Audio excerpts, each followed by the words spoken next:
तव कथामृतं तप्त जीवनम कविभिरीडितं कल्मषापहं श्रवणमंगलं श्रीमदाततं भुवि गृह्णन्ति ये भूरिदा जनाः।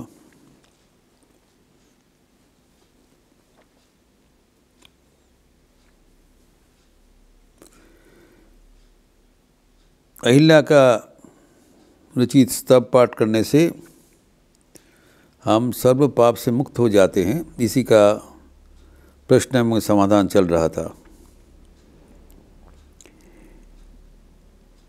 कैसे स्तव पाठ करने से हमारा पाप मुक्ति होगा, वो कहा गया है कि अहिल्या का स्तव कोई साधारण स्तव नहीं है, वो ज्ञान से भरा हुआ है। वो स्तव पाठ करने से हमारे ज्ञान लाभ होता है और ज्ञान लाभ होने से हम ज्ञान रूप नौका से पाप समुद्र अतिक्रम करके चले जाते। ये समाधान बताया।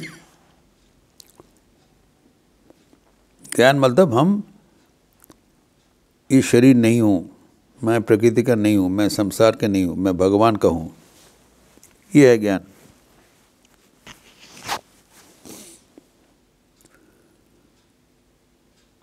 अहिल्या के स्तव में कहा गया है जो रामचंद्र जी कौन है, हम कौन है। तो उन्हें ज्ञान साफ हो जाता है भक्ति से पढ़ना एवं समझते हुए पढ़ना। एवं भगवद गीता के चतुर्थ अध्याय के 36वां श्लोक उद्धृत करके हम लोग देखे हैं कि कितना भी पाप किए हुए हो, अभिचेदसी पापेभ्यो सर्वेभ्यो पापकृत्यमः, समस्त पापियों से भी सर्वाधिक पाप करने वाले जो है, सर्वम ज्ञानप्लवे नैव विजिन संतरिष्यसि, ज्ञान रूप नौका के आश्रय लेते हुए अनायास में ये पाप समुद्र अतिक्रम करके चले जाएंगे। इसके साथ हमारा प्रश्न जो लग गया था कि पाप समुद्र तो अतिक्रम किया है, लेकिन पाप समुद्र का क्या होगा। अर्थात हमारी जो कृत कर्म है वो भले ही हम उसको अतिक्रम करके चले गए उससे स्पर्श में, लेकिन वो जो किया हुआ जो पाप है वो तो रह जाएगा, उसको क्या ही होगा। इसलिए हमारे मन में डर रहता है कि अभी क्या होगा। ठाकुर कहते हैं नींद टूट गया तब भी अगर दुष्ट अपना हुआ था, वो बारंबार हमारा मन भयभीत हो जाते हैं। अभी तो सपना था, लेकिन सपने तो ज़बरदस्त है, हम भयभीत हो जाते। वैसे ही हमारे भीतर जो पाप राशि के इफेक्ट क्या होगा, उससे हम बहुत पीड़ित रहते हैं, चिंतित रहते हैं, तनाव में रहते हैं। इसको निरसन करने के लिए अहिल्या का स्तुति बोला गया था, सब प्रकार का पाप से तुम मुक्त हो जाओगे। तो भले ही आप ज्ञान रूप नौ का अवलंबन करते हुए पाप की इफेक्ट से बच गया, आपको पाप और कुछ कर नहीं पाया, लेकिन पाप समुद्र तक रह गया। इसके उत्तर में, इसका जो प्रश्न किया था, इसके उत्तर में भगवद गीता में श्री भगवान परवर्ती श्लोक में उद्धृत दिया। इसको उत्तर लग मानो दे दिया। वर्स नंबर 37 भगवान क्या कहते हैं। भगवान कहते हैं, देखो ये जथई धांसी समिद्धोग्निर भस्मसात कुरुते अर्जुन ज्ञानाग्नि सर्वकर्माणि भस्मसात कुरुते तथा। उन उदाहरण देते हुए भगवान कहते हैं, यथा एधांसी जो ज्वालानी, फ्यूएल, कष्ट, लकड़ी, तो जैसे कि जति धाक से समिद्धोग्नि, प्रज्वलित अग्नि, जैसे अग्नि में अगर कोई काष्ठखंड पड़ा हुआ है उसको क्या करेगा, जला देगा। एवं वो तो अच्छा खासा जला देगा। कोई भी काट का एक टुकड़ा भी बचेगा नहीं। जब अच्छा खासा जो आग जलेगा उसमें अगर कोई लकड़ी डाल दिया जाए एकदम वो जल के खाक हो जाएगा। तो इसी उदाहरण देते हुए कहते हैं कि जैसे यज्ञ का काष्ठ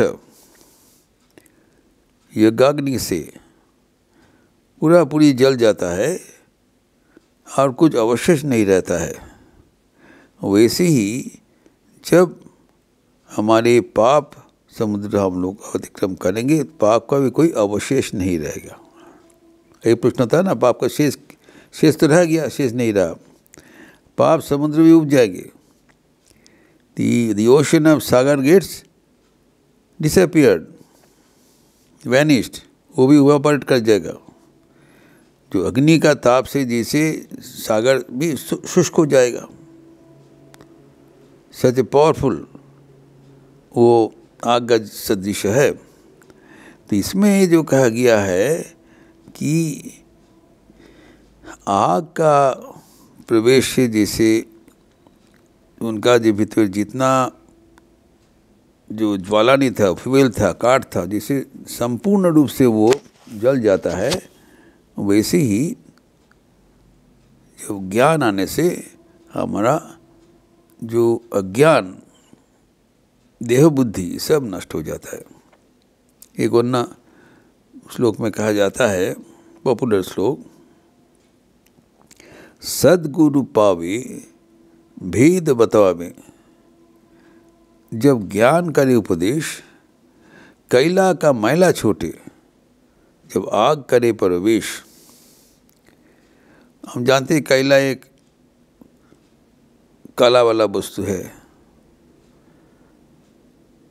और यद्यपि उसके भीतर कोई रोशनी नहीं है, लेकिन जब वो उनका जला दिया जाता है तब वो भी जल के खाक हो जाता है, भस्म हो जाता है और उसका अस्तित्व नहीं रहता है। क्योंकि तो इसीलिए कहा गया जब जो सद्गुरु जो ज्ञान को उपदेश देते हैं, वैसे अगर कैला का भीतर अगर अग्नि का स्पर्श होता है तो कैला का क्या होगा, उसमें अग्नि में रूपांतरित हो जाएगा। कैला का काला वर्ण नहीं दिखाएगा, अग्निवर्ण हो जाएगा, उसका मैला छूट जाएगा। वैसे ही जब सद्गुरु ज्ञान को उपदेश देते हैं तब उनके सारी जो अंधकार का अहंकार अस्तमित हो जाएगा एवं ज्ञान अग्नि से, ज्ञान का रोशनी से जीवन भरपूर हो जाएगा।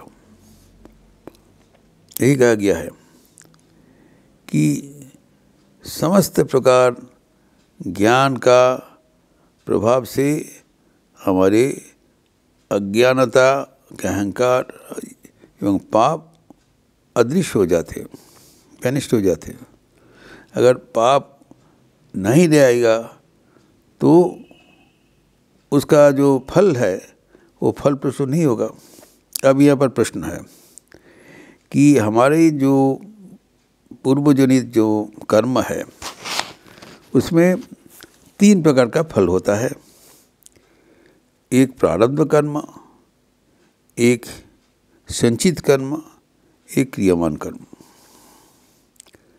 कर्म का 3 विभाजन है, अर्थात हम जो कर्म कर चुके हैं उसका जो फल राशि है वो जो अभी इस जीवन में जिसका भुगतान हम दे रहे हैं वो प्रारब्ध कर्म है। और जो अभी तक पड़ा हुआ है बैलेंस आर्काइव फाइल में, वो है हमारे संचित कर्म, बैंक बैलेंस, उसको भी एग्जॉस्ट करना पड़ेगा। तीसरा है क्रियमान कर्म, जो अभी कर्म कर रहे हैं, इसका भी पाप पुण्य होगा।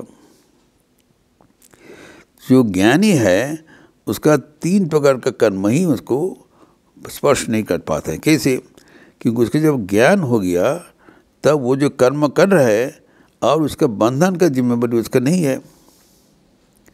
जब कर्म कर रहे हैं वो अनासक्त होकर कर्म कर रहा है, ये मैं समझना पड़ेगा। पहले ही बताया, जब ज्ञान हो जाएगा तब संसार में और वो फंसेगा नहीं, संसार में वो अनासक्त रहेगा, संसार और आसक्त नहीं रहेगा, वही कंडीशन है ज्ञान का। जब ज्ञान हो जाएगा तब संसार से वो विरक्त हो जाएगा, विलक्षण हो जाएगा। संसार उनके लिए कोई एक बंधन का कारण नहीं हो रहा है, कोई उनका कोई असुविधा का भी कारण नहीं हो रहा है। लेकिन संसार में जो रहते हुए उनका जो संसार जनित जो कर्म से वो अलग है, तो वो जो क्रियामान कर्म है उसके बंधन नहीं होगा। लेकिन जो प्रारब्ध कर्म है, जो संचित कर्म है, वो भी जल के खाक हो गया, यदि धांसी समित धोगने। तो संचित कर्म का अभी फल प्रसून नहीं होगा, फल लाभ करने में, क्योंकि इसका वो दिमाग ही, उसका being he has become separate from the प्रकृति। अभी रहा गया प्रारब्ध कर्म। प्रारब्ध कर्म में जो प्रारब्ध का भोग इस जीवन में लेना पड़ता है, अर्थात प्रतिकूल अनुकूल अवस्था का सम्मुखीन उनको इस जीवन में जब तक जीते हैं सम्मुखीन होना पड़ता है। इसलिए कहा जाता है प्रारब्ध भोग लेना पड़ता है। लेकिन इस व्यक्ति के लिए, ज्ञानी के लिए, प्रारब्ध भोग भी उनका स्पर्श नहीं करते, क्योंकि उनका मन इतने उच्च अवस्था में रहता है, वो प्रारब्ध का वो भोग उसके लिए और कोई रिलेवेंट नहीं रहता है। जैसे उदाहरण महापुरुष महाराज, वो उनका प्रारब्ध के कारण उनका शरीर में बीमारी है, कठिन बीमारी। तो जब बीमारी है, रात भर उनका नींद नहीं हुआ, वो ये बड़ा लंग्स का प्रॉब्लम हो रहा है, सांस में असुविधा हो रहा है। तो सुबह में आके पूछा आप कैसे हैं? बोले मैं बहुत आनंद में हूँ। बोले कैसे आप, इतना दिखाई पड़ रहा है, आप बहुत रात भर नींद नहीं हुआ। तो कहते वो तुम इस शरीर के बारे में पूछ रहे हो? अच्छा ठीक है, मैं सेवक के पूछो। तो उनका जो प्रारब्ध कर्म का इफेक्ट हो रहा है, he is not affected, he is मुक्त। यही कहा गया है कि जो व्यक्ति भगवान का भक्त होगा, जो जिसको ज्ञान करे परिवेश, ज्ञान प्रविष्ट हो जाएगा, तब उनका और कोई जो कर्म राशि नहीं बचेगा और कोई भुगतान नहीं होगा। प्रारब्ध कर्म, संचित कर्म, क्रियमान कर्म, सब कुछ प्रभाव से मुक्त है और सारे कर्म राशि जल के खाक हो गया। ज्ञानाग्नि सर्वकर्माणि भस्मसात कुरुते तथा। तो जैसे ज्ञान का अग्नि है, समस्त कर्म उसका फल सहित उनको जला देते हैं और व्यक्ति मुक्त हो जाते हैं। ये प्रसंग और भी आगे बढ़ाते हुए हम लोग अगले दिन चर्चा करेंगे। ओम शांति शांति शांति। हरि ओम तत्सत। श्री राम कृष्णार्पणमस्तु। आज स्वामी जी का तिथि पूजा का 161वां जन्मतिथि का द्वितीय दिवस है। 10 दिवसीय कार्यक्रम में सुबह में अस्पताल में रोगी नारायण सेवा है। हम लोग शिव ज्ञान से जीव सेवा के आधार पर रोगियों को औपचारिक रूप से धूप दीप गंध पुष्प एवं नैवेद्य की पूजा करते हैं, अनुष्ठानिक पूजा, घंटा और धूप दीप लगा के जो जनरल पेशेंट्स है सबको एवं उनको फल और बिस्किट इत्यादि दिया जाता है। ये पूजा होगा सुबह में एवं शाम को संध्या आरती के बाद लगातार 5 दिन का प्रवचन जो रामचरितमानस के आधार पर आधुनिक युवाओं का संदेश हनुमान जी। हनुमान जी इज दी जो दी मॉडल, आधुनिक युवाओं का जो आदर्श है वो है हनुमान जी रामचरितमानस के आधार पर। स्वामी विवेकानंद ने कहा था कि make to the youth of India that make Hanuman ji is your ideal. Hanuman ji का आदर्श मान के चलो। रामचरितमानस में हनुमान जी का जिसे आदर्श है वो युवाओं के लिए कितने जो युक्त होता है इसके बारे में उमाशंकर भैया जी, जिसको जुग तुलसी कहा जाता है, जो रामकिंकर उपाध्याय के वो पट्ट शिष्य उमाशंकर भैया जी, वो प्रवचन करेंगे लगातार 5 दिन, आज से 7 तारीख तक लगातार 5 दिन शाम को 7 बजे संध्या की उपरांत होगी। और आप लोग सब स्वागत है, यूट्यूब में भी दिखाई जाएगा, आप लोग सब स्वागत है। अच्छे रहिए, स्वस्थ रहिए, आनंद में रहिए। नमस्कार।